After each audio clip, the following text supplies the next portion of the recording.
Cheers, YouTube. Yes, as the title says, this is the end. This is the last Sports Card Daily episode I'm going to be releasing. Not forever. Maybe forever. I don't know. I'll put it this way. I'm not doing one tomorrow or the next day. In fact, I don't know. I'll get to that in a minute. What inspired me, by the way, I'm not saying what triggered this, by the way, just what inspired this video today, why I decided I should drink and then I should talk to you guys, was this video here. Watch this. And listen, this is, grab your popcorn, guys. This is going to be a good video on my channel, okay? And it's going to be a funny one. You're not going to make you mad. I'll make you smile and giggle. Enjoy this. Watch this. Like, who the F thinks that they're going to get rich off collecting basketball cards?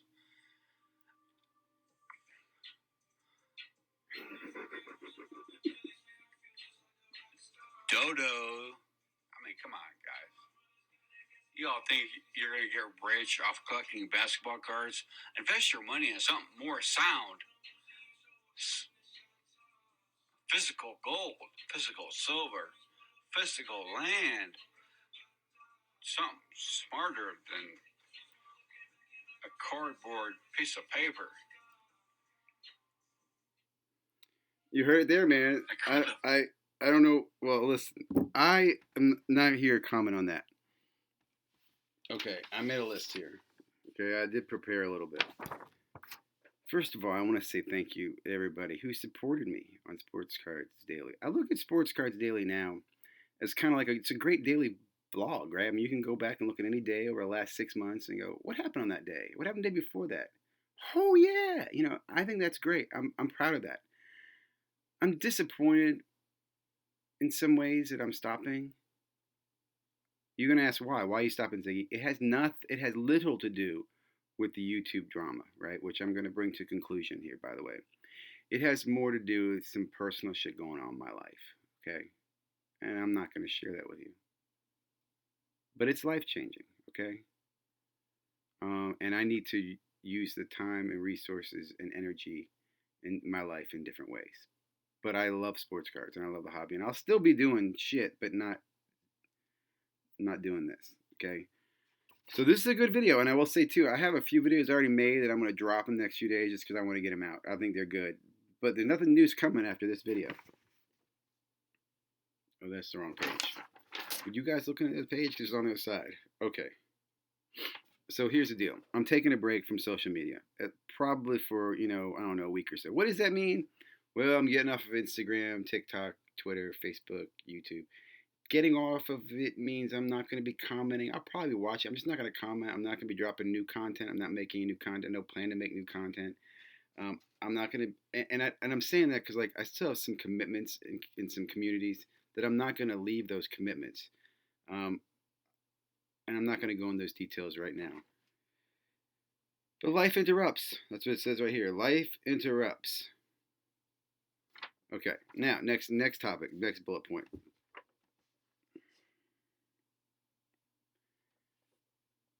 The most important thing that I've learned through the hobby are people. I think people is the most important thing we're going to collect and we're going to remember. 15 years from now, I'm going to remember some of the people I met in the hobby more than these damn cards. I want to give a couple shout outs. I want to give a really big shout out to Andy over at Sports Card Investigator. This is a great person, great man, and for so many reasons. Number one, I like him because he called me. Okay, reached out, and what I mean by that, he reached out on Instagram, and he reached out and he called me, and I applaud that. Okay, because him and I both talk about this, right? In our generation, you talk to somebody. The best way to resolve a conflict is to talk to somebody, and I'm not even going to go anywhere else with that. We should, if there's one lesson to learn, man, you're out there in YouTube world, is talk to people. And I don't mean talk to them by making a one-way video and let the other person make a one-way video. Call them on the phone, do a Zoom together with them, whatever it is, talk to them, okay? Because we really share a lot more in common than we share apart. There's a lot of misperception, misunderstanding, right? And so I want to first of all thank Andy for calling me and having a conversation with me. Andy is a mutual friend of Jordan at Sports Card Analytics. And I want to say publicly, I apologize, Jordan. I am sorry, sincerely sorry. Okay? I'm not going to go into details, but my behavior was inappropriate. Okay? I should not have retaliated. I should not have escalated. I should have been more patient and waited to you when I spoke. And just for the audience, Jordan and I did speak. We spoke last night, and it was a great conversation, man. It was a great conversation. It wasn't long or lengthy, but what quickly we understood is, hey, you know what? We both have more in common than we have not. And I shared some background with him, some little history and stuff, and explained some things and how perception and reality and stuff. And I'll put it this way: I have I've said this before. I like his channel. I've always been following it because he brings up some good points, and I apologize, Jordan. I apologize. I apologize. I sincerely apologize, man. Um, and if you're watching this, guys, I apologize to you too. I do. Next people I want to apologize to. This is going to sound a little weird. Now, if you have been following along, I feel like people don't communicate enough. I'll get back to that in a second. I I used to be on Hobby Hotline. I've been following Hobby Hotline since probably like June, maybe April of last year. I don't know, similar that time. Big fan, love Hobby Hotline. Used to be a call in every time, every week. Just love the show. Then they asked me to be a co-host. It was awesome, man. Like the highlight, I would say, or one of the highlights of 2020 was doing co-hosting with Dr. Beckett, and I just was super excited, man. I was really happy to be part of that group, and I thought I did a lot, promoting it. And so let me get to the shortcut here. Some of the people complained about some of my content to Drew, who's kind of the anchor there at Hobby Hotline. And I'm going to say this right now. Again, I applaud Drew. Drew is a great guy. Drew called me. He didn't text me messages or send me an Instagram. He called me. He said, Ziggy, listen, here's the situation. You made some comments and some videos, and you kind of, some other members in the group feel like you kind of, when you speak on your behalf, you're associated with us. Anyway, you get my point, man. And I do. I'll put it this way. I said to him, I stopped. I said, Drew, you know what? You're right. I apologize. Again, let me just say this, guys. I realize as an adult and as an older adult, I made a big mistake because I put Drew in a tough spot. Okay? Now, I did say I wish some of those people had come to me and talked to me and we could have discussed it. Because, again, I still go back to my whole issue with Card Ladder has been miscommunication, okay? I'll get back to that in a moment. But anyway, Drew, I apologize, man. I apologize I put you in a bad spot. That was wrong. It was. And I appreciate everything you've done in the hobby and the stuff you continue to do. That brings me on to the next two people I want to talk about. Now, next one, I want to apologize to publicly, guys, okay? And you need to understand this. I want to apologize to Jeff Wilson at Sports Card Investor. Jeff has been nothing but great to me. And what I mean by that, I've said this before, and I'll recap it real quickly. When Jeff started his Facebook group, I started by just simply commenting and chatting and giving back feedback. He said, hey, Ziggy, you're talking a lot. You want to moderate? I said, yeah. And later on, he said, hey, Ziggy, you want to admin? I said, yeah.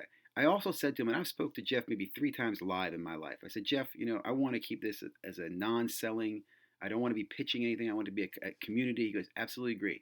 I just wanted to be a place people can learn about the hobby. And he was going to, drop his market mover stuff. And for example, Jeff agreed to let other people promote in his own channel. You can come in there and promote your own stuff in his channel and in his group. Dude, that was awesome. I mean, Jeff has been nothing but gracious to me and everybody in that Facebook group, man. And I love that Facebook group. But I put Jeff in a bad spot when I said the things I did.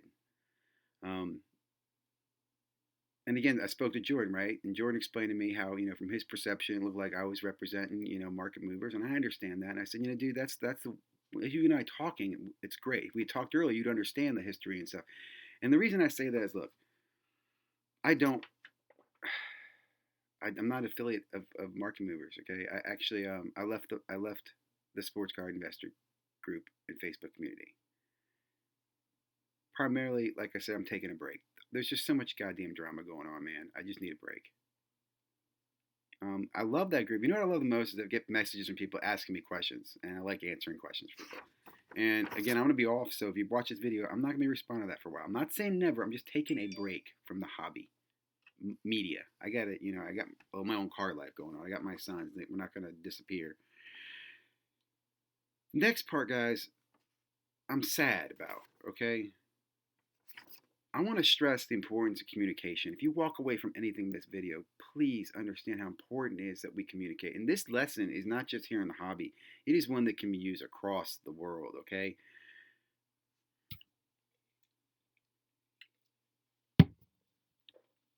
I used to speak to Chris at Chris Ladder. Chris Ladder and I used to speak. We stopped speaking and we relied on communication through Instagram, and things deteriorated fast. My whole beef has been I've asked questions that were never resolved, and I'm not here to talk about it. I don't give a damn about it. It's not worth it. But I will say that lack of communication is terrible, man. One of us should have picked up the phone and talked to the other one and really, really made that, because I understand, but I don't understand. Okay. Now, on the 31st, when Jordan did post his video and he made the joking comment about, the national, and if I were to show up, I get beat up. I brushed that off, honestly, that night on the 31st. I watched it. I was angry, but again, and I mean this in the nicest way, Jordan, if you're watching this, I was dismissing your stuff because I know you're a good hearted kid, man. You don't mean that, right? But what bothered me, guys, understand this, is on Jeremy's show 2 days later on January 2nd. And Jeremy and I have always text messages, but Jeremy and I have never spoken at all live. That night, I asked pertinent, factual, fair questions across the board. But you can tell the tension was high in some of the responses Chris gave towards me. In his comment about, and dude, watch this video, okay? A guy on the stream says, hey, I want to remind everybody during the holiday season, we make a lot of money on cards, buy a homeless person a meal. What a great thing to say. This man, in a totally separate of the whole conversation. I think this is at about an hour into Jeremy's after hour show. Okay? Maybe I'm wrong. I'll find the time. But dude, the guy says, buy a homeless man a meal. And Jeremy says, this is a great thing. We need to think about the hobby. I forget what Jeremy says, but he made some positive comment. Chris's comment started on, yes, you should be positive. I would hate to be a bully. If I was a bully and showed up at the National, you'd probably get your ass kicked by about 30 people. Now, I know everybody doesn't watch all the content that I do, okay? But if you had watched the earlier video and you watched that video and you know the background and the history there, can you understand how I felt? I sincerely, at that night, that moment, dude, I was livid. I felt threatened. I was furious. And I was most furious because then Jeremy goes on to give some testimonial about how great Chris is and how he, bets his life on Chris and how, I don't know, all this other shit about Chris. Pardon me.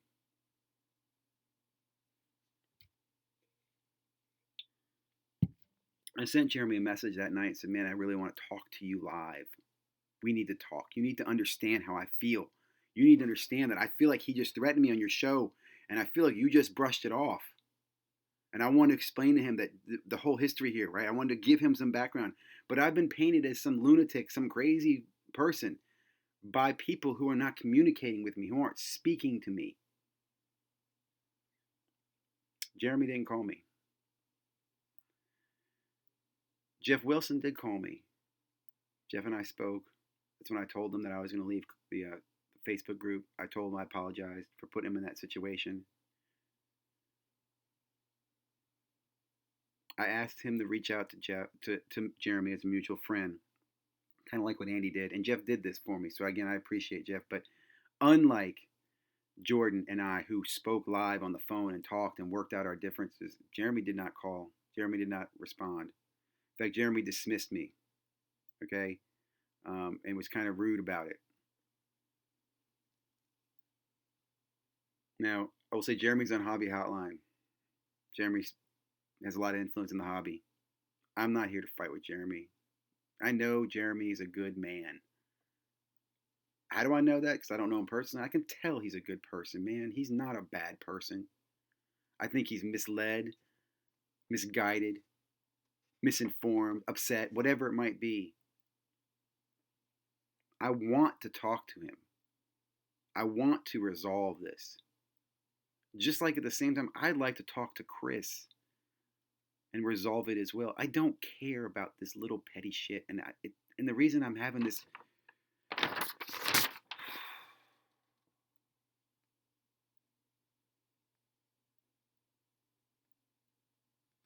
reason I'm having this talk, dude, is because I have bigger shit in my life to deal with. I really do. And I've made a lot of great friends, and I know some of you have already reached out to me because I've already spoken to several of you, and you guys are great, and I appreciate it all. And don't take it the wrong way when I'm just gonna need to just shut down for a little bit. I need some peace and quiet. I need to close my mind and think. And I know you all will be there. My true friends will be there when I come back. Like I said, I'm probably not doing Sports Card Daily anymore.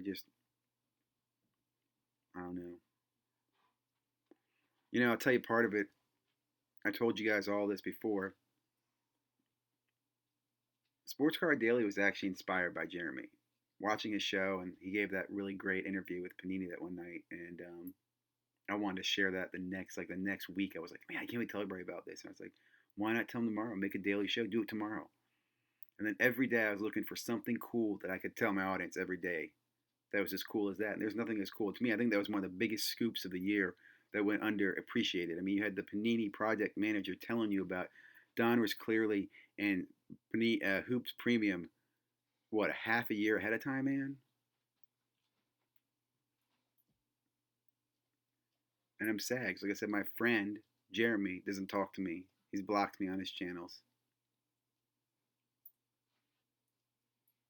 I don't. I don't know. I hope. I hope we'll talk someday.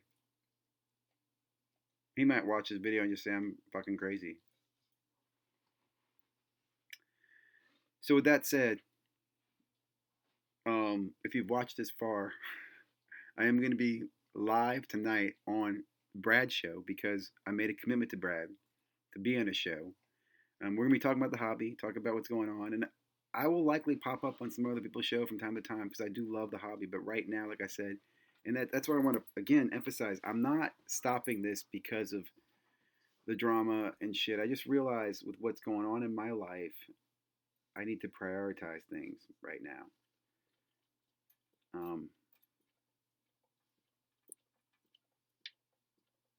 Oh, by the way, quick shout out too for your my boy Dustin at Personal Finance Ed. Of course, I don't think I ever mentioned it, but I'm a big fan of his. I also want to share with you. I'm going to fully disclose this. This is a great story. So Dustin's like, "Hey man," I'm like, "Dude, I want one of those paintings." He's like, "Sure, how much you want?" I was like, "How much you want for it?" He's like, "I don't know, a couple $100." I'm like, "That's fine." I'm like, "So find out how much it's going to be to ship and everything like that." And he does. And to be honest, dude, the shipping was expensive. So we came to a fair price, right? That fair price was roughly $500. I'm gonna say.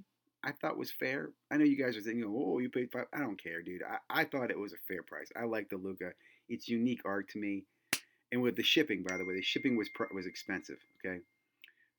So what we did, we did trade. I sent him a Trey Young, PSA 10 base rookie, and I think he ended up, I think that went to like 700 and he sold, or maybe he still has it. But I think that's. I'll tell you that why I mentioned that story, dude, is I love that story because it felt good making a wonderful trade, in my opinion. I know he got wonderful value in that card. You know what I'm saying? It seemed like I got wonderful value. When I got that card, it was a base card out of boxes that I ripped back in 2018, and one of like many that I had graded that fortunately had just gone up in 2020 with the whole rise of Prism and so that. So I didn't have a lot vested. To me, again, it was an equal, wonderful exchange. And it's a piece of art that I will have in my life the rest of my life. Unlike cards, I think it's a little more unique. I don't know. So I thought I'd share that story. If you guys have made it that far in this video, because I know this is one of my longer videos, but it is my last one here at Sports Cards Daily. Oh, I'm going to drop a link down here. Damn it, why didn't I get this in earlier? Ben Carlos. Man, I just watched his channel yesterday. One of the best content providers I've seen in a long time. Phenomenal. I might tweet some stuff about him later on.